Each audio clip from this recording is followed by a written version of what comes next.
So this is the, good afternoon everyone, ladies and gentlemen. This is the most challenging slot of the day. You know why? We've had our lunch, we've had coffees, we are feeling a bit, overwhelmed. But hopefully, I'm going to talk about things that is really on top of our minds, whether we are in any business, whether in semiconductors, whether we are end customer. AI is really driving the growth as we move forward. So I have two parts to my presentation. I have to introduce my company. Sorry, it won't be long, but just a couple of minutes, then I'm going to move on to physical AI. So I'm Mohammed Dogar. I head up the marketing and core technologies for Renesas Electronics, which is a player in the semiconductor market. We are headquartered in Tokyo. I'll share a little bit more about the company in the coming slide. Really, we are a leading supplier when it comes to digital products, analog and power products. We ship millions of devices every day, a long-standing supplier. We are about 20,000+ people globally, and it's really exciting to be here in this part of the world. Actually, I think there is a lot of scope here as we move forward. I think most of you probably don't know Renesas, but we are come together as NEC, Hitachi, and Mitsubishi Electronics. So the three big giants in Japan in the semiconductor world. And since then, we have been making a lot of acquisitions in the space of analog, intercell, dialogue for connectivity, IDT.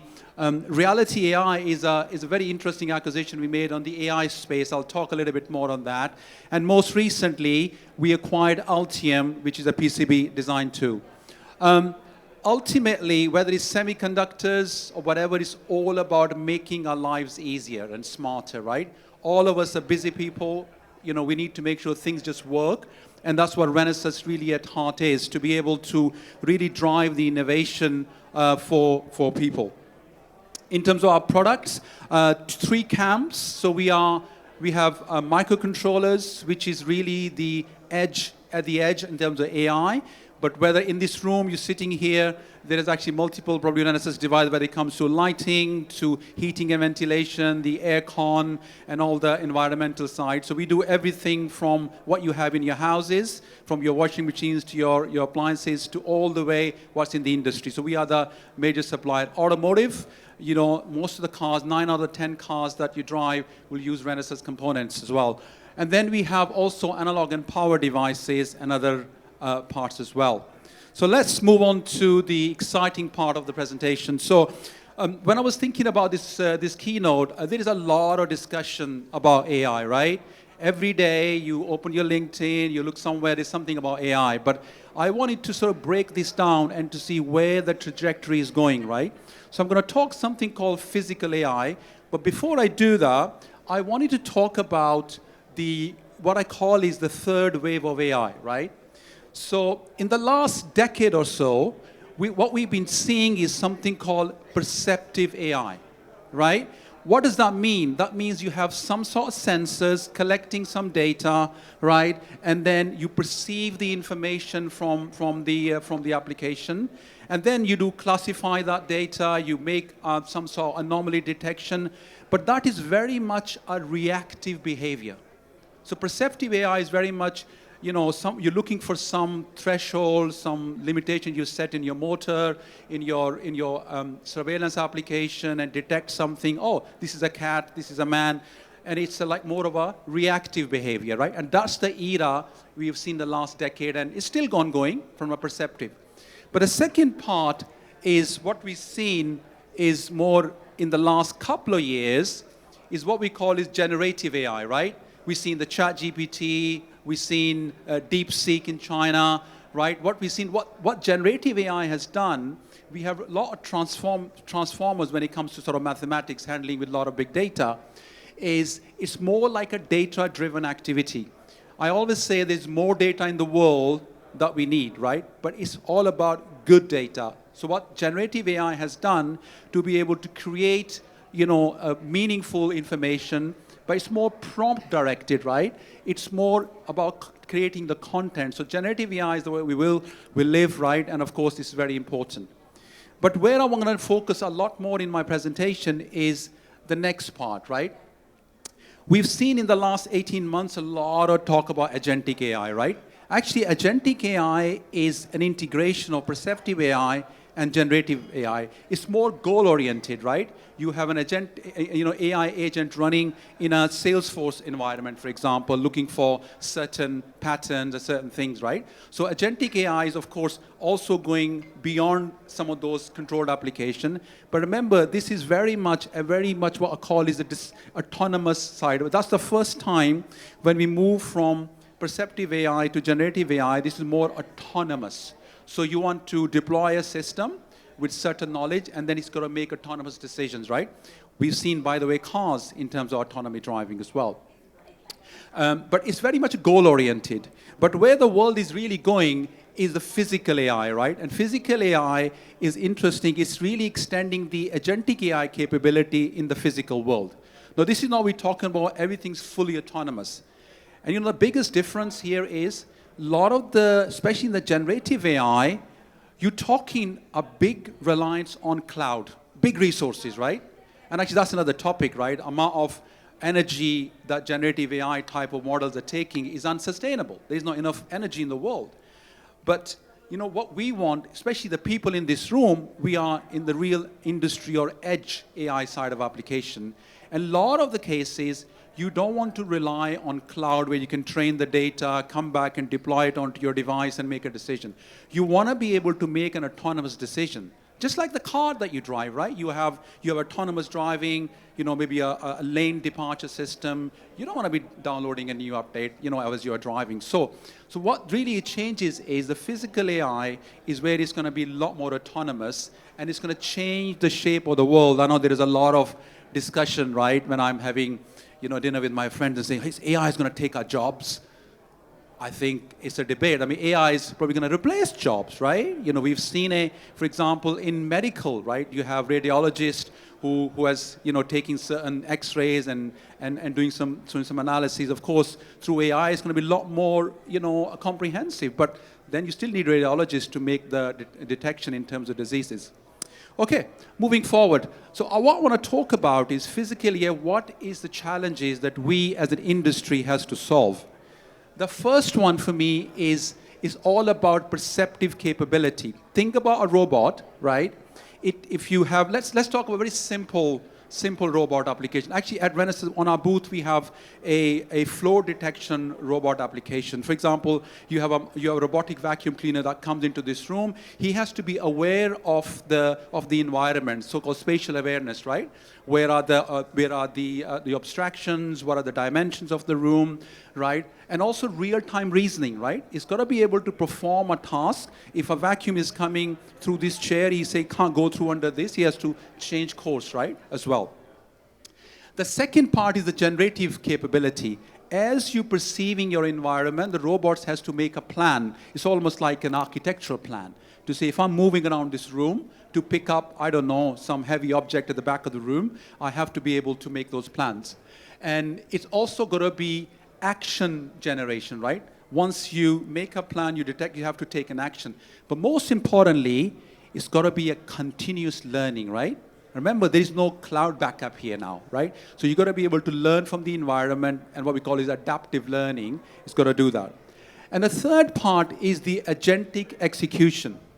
What this means is having come into this room as a robot, make a plan, and to be able to then execute an action, right? Do an action, right? And it's really about perceive. Okay, this is the environment, and then reason. What decision points do I have? And then finally, to be able to execute that, right? And that's the agentic behavior of that. And the third one is the real-time response, right? In the world of robotics, let's imagine a robot is being deployed in a factory to do picking up some objects and placing it into a packaging box or something, right? It's got to be able to do this if an object is coming on the conveyor belt and it's not exactly the same location as it was the previous 10,000 pieces, the robot has to make that decision. So that quick thinking, the real-time decision making is very important. And then what we call is the embodied intelligence. That's very interesting, actually. This is where a lot the mechanical side of the things come in, right? What they call is learning through interaction. So what this means is that if the robot, let's talk about pick and place robot. Imagine a robot that is working in somewhere where it's picking up eggs, right? So where they're going to handle eggs is different to how you're going to handle something very industrial, right? So what I mean by morphological intelligence is the materials that will be used to handle. So if you're picking up an egg through a robot arm, it's going to be much more softer and more adaptive as well. And final one, which I think is the biggest challenge, is what I call is functional safety, right? Remember, these robots are not going to be caged anymore. If you think about in the industrial environment, in the factory, you got these big, massive robots in a cage. They're doing some very controlled environment. These humanoids, they're going to be walking around humans, right? So there is a safety aspect as well. And that's where a lot of legislation is coming. I come from Europe, and in the European Parliament right now, there is a lot of discussion about cybersecurity and functional safety as well. And so I think the functional safety is one big challenge, how these robots are going to be operative. Okay, I think from an AI perspective, we're already seeing AI everywhere, whether it's on the top left, you see some sort of coffee machine which can detect the cup position, how much volume to put in, to a induction hob in terms of the kitchen appliances, aircon systems, maintaining the temperature. So a lot of this, and I think the physical AI is going to be everywhere, right, in terms of autonomous decision making. At Renesas, I think that what we do is provide a very accelerating way to a complete technology stack. So this is, of course, a semiconductor event, right? So we have right at the bottom is some sort of compute portfolio, so some sort of microcontroller or microprocessor that's going to process the information. The next layer is what we call is the baseline software, some sort of operating system for multitasking. And then you have the core technology. So think about the robotic arm or the hand. It needs some sort of a position sensor or some sort of control movement as well. Functional safety I talked about. Security is very important, as well as the human-machine interface. And then there are three offerings, as I mentioned. There are perceptive AI, which is sensor-based. And then there is the vision AI in terms of using lots of cameras. All of these robots have a lot of cameras, right? Sensing the environment, making decisions, etc. And then, of course, the reference solution. So it's a multi-dimensional tech stack that the customer has to really think about. In terms of the generative AI and agentic AI, at Renesas, we provide a number of solutions for on-device small language models. So remember, when you think about generative AI, whether it's DeepSeek, whether it's ChatGPT, it's bringing up very large language models, right? But when you're talking about edge devices or robotics, you need something very small, something called small language models, right? Something which is more constrained. So we are able to currently have models, and these are open source models, by the way, Quen, Tiny Llama, Granite embedding, for example. We have packages that's available there. And on the right-hand side, we're working with one of our partner called AIZip, where we can actually work with 500 million parameter model for detecting and reasoning in a factory environment.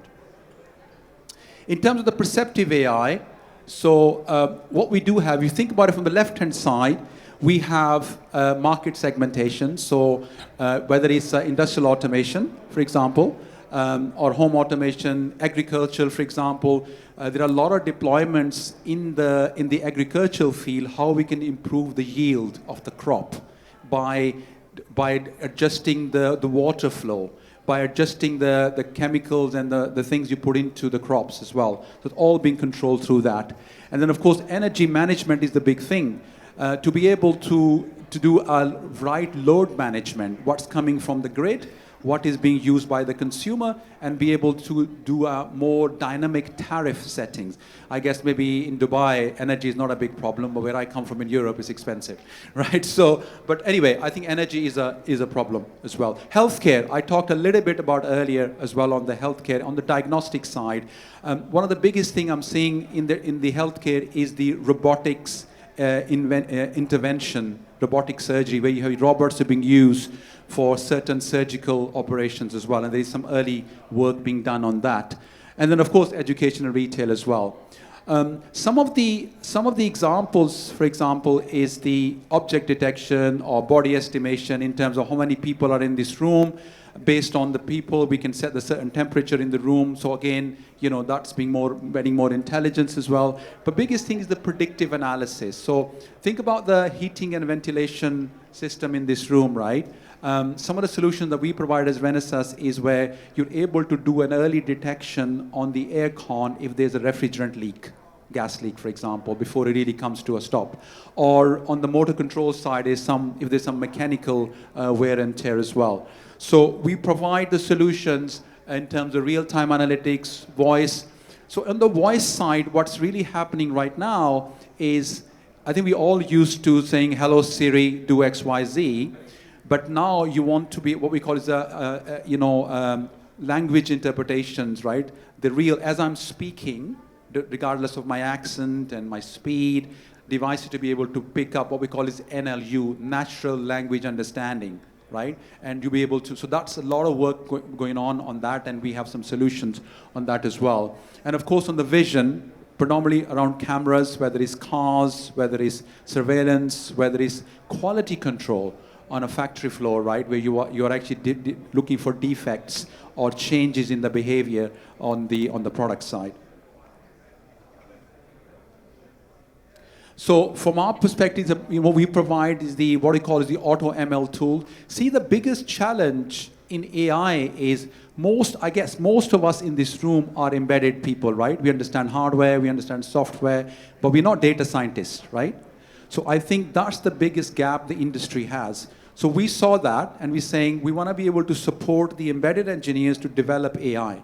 And the best way to do is to automate the data process. So you can collect the data, and what happens in terms of classification of the data and preparing a model, if that part can be automated, then I think we can really accelerate the AI adoption in our industry.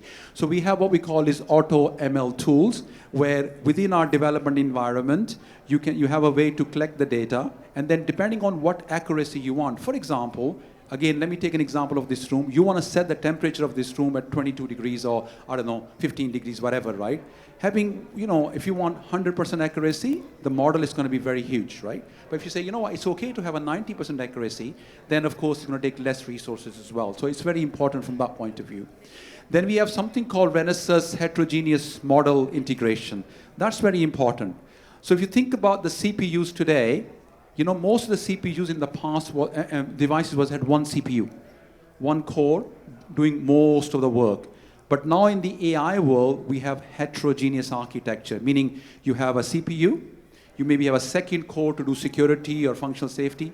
You have what we call is AI acceleration in hardware that are actually doing a separate core. So there are multi-different architectures. So as an embedded engineer, that's a big challenge. How do we develop with multi-architecture solutions? We have a compiler that can take care of that, different architectures as well. And then a lot of application examples, and of course we need starting platforms to help as well. And we have some of our solutions running on the Renesas stand over there. In terms of here's just one of the examples I want to share. We develop a solution, it's actually a delivery robot. I don't know if you have it here, but where I live, in the UK, we have for a few years now, there's delivery robots who goes through the city, and they actually, do physical deliveries of food, if you want milk or whatever, right? And these are what we call is automatic guided vehicles, right? Literally a car, but not having the engine, right? So they're gonna be aware of the environment, abstraction, if they're crossing the road in terms of the traffic and whatever. So this is the example we developed. So we used what we call is something called RX RS6 M5, which is our microcontrollers, high-performance microcontrollers, which could detect different surface types. So how the robot is running on the carpet is very different compared to a hard floor or a tile or an uneven surface, right? So the flow detection ability is very important. So we developed a model to look for that. And then what we call it see with sound. Think about now, we have a solution where, where you coming around the corner and you have a person coming on one side and you have the car on the other side, you'll be able to, with the sensors, you'll be able to make a detection, right? And one of the biggest challenge, actually, we developed a solution for joggers. Remember, if you're a jogger on the road, right, and the car is coming, the signal that you generate as a jogger is very low noise. All the environment noise is there, the cars are there, the beeping horns, to look for a jogger that's making a noise, right? But we are able to detect a very low signal, and then the car that's approaching a junction, imagine this is a junction, the jogger is coming from there, you can actually detect there's a jogger in the road, and you can make the safety decision, right? So low noise signal implementation is also very important. And then, of course, for vision AI here, it has to do the object detection. So how in this case, a delivery robot has to act if it's a car versus animal or a child is very important as well.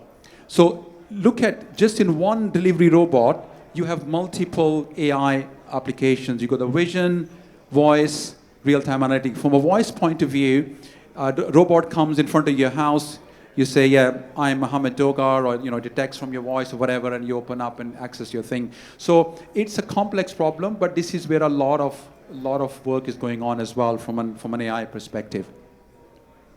So just to finish off my presentation, so AI is bringing a lot of opportunities for all of us, regardless whether we are a semiconductor supplier, whether we are a developer, because what AI is doing for me, the way I think about it, is A, it's improving life, but B, what's really important is solving real world problems, right? That's what we got to see from a business point of view, that AI is able to generate new revenue stream.